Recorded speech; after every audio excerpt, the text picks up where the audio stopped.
మార్కెట్లో ఎప్పుడూ గిరాకీ ఉండే పూలు బంతి. వీటి సాగు రైతులకు ఎంతో లాభదాయకంగా ఉంటుంది. ఇతర పంటలతో పోల్చి చూస్తే బంతి సాగు సులువు. ముఖ్యంగా సన్న చిన్నకారు రైతులు బంతి సాగు చేసి మంచి లాభాలు గడించడానికి అవకాశాలున్నాయి. అయితే సరైన ప్రణాళికలు రూపొందించుకొని మేలైన యాజమాన్య పద్ధతులు పాటించినట్లయితే అధిక దిగుబడులు సాధించవచ్చని తెలియజేస్తున్నారు విశాఖ జిల్లా చింతపల్లి ప్రాంతీయ వ్యవసాయ పరిశోధనా స్థానం శాస్త్రవేత్తలు.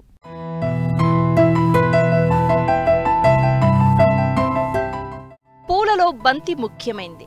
వివిధ రంగుల్లో పలు రకాల విత్తనాలు మార్కెట్లో అందుబాటులోకి రావడం, ఇటు ప్రజలు కూడా శుభకార్యాలలో బంతికి అధిక ప్రాధాన్యం ఇవ్వడంతో మార్కెట్లో డిమాండ్ పెరిగింది.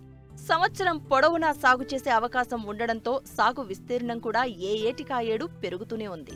అయితే రైతులు సరైన దిగుబడులను తీయలేకపోతున్నారు. బంతి పంటకాలం 120 రోజులు. నాటిన 55 రోజుల నుండి పూల దిగుబడి ప్రారంభమవుతుంది. కాబట్టి ముందు నుండే ఎరువులతో పాటు పోషకాల యాజమాన్యం, చీడపీడల నివారణ చేపట్టాల్సి ఉంటుంది. బంతిపూల సాగులో అధిక దిగుబడి కోసం ఎలాంటి యాజమాన్య పద్ధతులు చేపట్టాలో తెలియజేస్తున్నారు విశాఖ జిల్లా చింతపల్లి ప్రాంతీయ వ్యవసాయ పరిశోధనా స్థానం శాస్త్రవేత్త సందీప్ నాయక్. ఏజెన్సీ ప్రాంతాల్లో పూల మొక్కలకు కూడా అత్యంత అనుకూలమైన వాతావరణం ఉంటుందండి. ఈ బంతి పూలు ముఖ్యంగా మన కాటుకు బంతి, ఫ్రెంచ్ బంతి, ఆఫ్రికన్ బంతి అని 3 రకాల బంతులు మన ఏజెన్సీలో ఎక్కువగా రైతులు పండిస్తున్నారు. మనకి చింతపల్లి, అదేవిధంగా పర్యాటక ప్రాంతాలైనటువంటి లంబసంగి, లబ్బంగి, కొంచెం డౌనూరు ఇటువైపు మనకి ఎక్కువ కాటుకు బంతి, అదేవిధంగా ఫ్రెంచ్ బంతి పండిస్తున్నట్టుగా మనకి ఇక్కడ అధికారులు చెప్తున్నారు.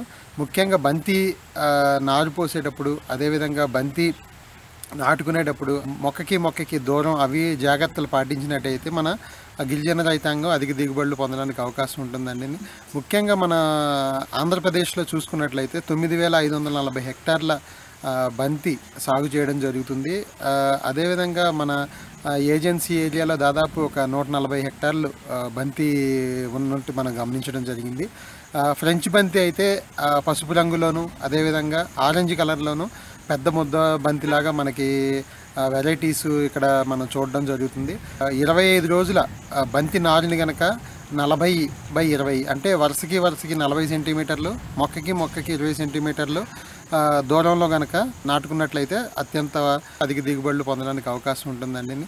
బంతిలో ముఖ్యంగా మనం చూసుకోవాల్సింది ఏంటంటే జూలై చివరి వారం కల్లా గనక మనం బంతి నారుమడి పెంచుకొని నాట్లు ప్రధాన పొలంలో వేసేసుకున్నట్లయితే మనకి అక్టోబర్ మాసంలో మంచి చల్లటి వాతావరణంలో పూల దిగుబడి అధికంగా రావడానికి అవకాశం ఉంటుంది. అదేవిధంగా మళ్ళీ అక్టోబర్ నవంబర్ మాసాల్లో మళ్ళీ వేసుకున్నట్లయితే ఫిబ్రవరి మార్చిలో పూల దిగుబడి రావడం అవకాశం ఉంటుంది. బంతి పూలలో 45 రోజుల తర్వాత పైన తొడాన్ని తీసేయడాన్ని పించింగ్ అంటారు. ఆ ప్రాక్టీస్ అనేది మనం రైతులు సహజంగా చేయరు. అది చేసినట్లయితే బంతిపూలు ఒత్తుగా, అదేవిధంగా ఎక్కువ పూలు రావడానికి అవకాశం ఉంటుంది.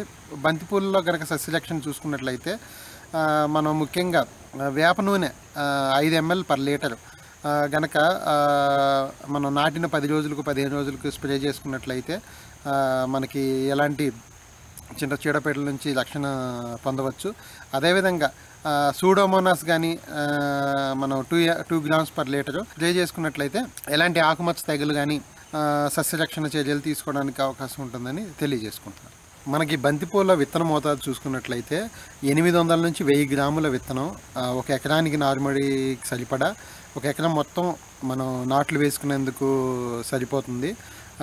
అదేవిధంగా మనకి బంతి కేవలం ప్రధాన పొలంలోనే కాకుండా బంతి అనేది మొక్కజొన్నలోను, అదేవిధంగా పసుపులోను, మీకు దీర్ఘకాలిక పంటలు ఎక్కడన్నా అక్కడ అంతర పంటగా వేసుకున్నట్లయితే ఇవి ఇన్సెక్ట్ రిపెల్లెంట్గా పనిచేసి కీటకాలు అవి ప్రధాన పొలంలో దరిచేరకుండా కూడా ఎక్కువ ఉపయోగపడుతుంది.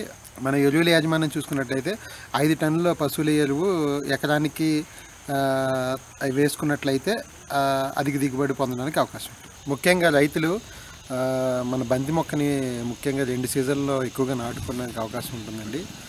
జూన్ జూలైలో నాటే కాలం, అదేవిధంగా నెక్స్ట్ మనకి శీతాకాలంలో అయితే సెప్టెంబరు అక్టోబరు అది నాటే కాలం. ఈ టైంలో కనుక వేసుకున్నట్లయితే మనం మొదటి కాపు డిసెంబర్కి, అదేవిధంగా రెండో కాపు ఫిబ్రవరి మార్చికి ఇవ్వచ్చు. ఈ టైంలో గనక రైతులకి ఎక్కువ గిరాకీ ఫంక్షన్స్ కానీ పెళ్ళిళ్ళు కానీ వీటన్నిటి ఉండడం వల్ల మార్కెట్లో రైతుకి కూడా అధిక దిగుబడి రావడానికి అవకాశం ఉంటుంది. ఈ ముఖ్యంగా ఈ బంతి యొక్క పూల అధిక ఆదాయం మనకి ఎప్పుడు వస్తుందంటే నవంబర్ డిసెంబర్ కాలంలో కేజీ 50 రూపాయల చొప్పున లేదంటే కేజీ 50 నుంచి 70 రూపాయలు మనకి ఆదాయం సమకూరుస్తుంది. మనకి ఒక ఎకరానికి దాదాపు 35,000 నుంచి 45,000 మొక్కలు మనకి సరాసరి ఒక ఎకరానికి పడతాయి. దాని నుంచి మనకు దాదాపు ఒక క్వింటన్నర నుంచి 2 క్వింటాలు 3 క్వింటాలు ఒక్కొక్కసారి 5 క్వింటాల దిగుబడి కూడా తీయడానికి అవకాశం ఉంటుంది. ఈ దిగుబడి తీసినప్పుడు రైతుకి దాదాపు ఒక 3 నుంచి 4 లక్షల ఆదాయం ఆర్జించడానికి అవకాశం ఉంటుంది. కాబట్టి రైతులు సరైన మెలకువలు, సరైన విత్తే దూరం ఇవన్నీ పాటించి సరైన మెలకువలు మా పరిశోధనా స్థానం వారిని, అదేవిధంగా ఉద్యాన పరిశోధనా స్థానం వారిని మెలకువలు అడిగి రైతులు తగు సూచనలు తీసుకోవాల్సిందిగా కోరుచున్నాం.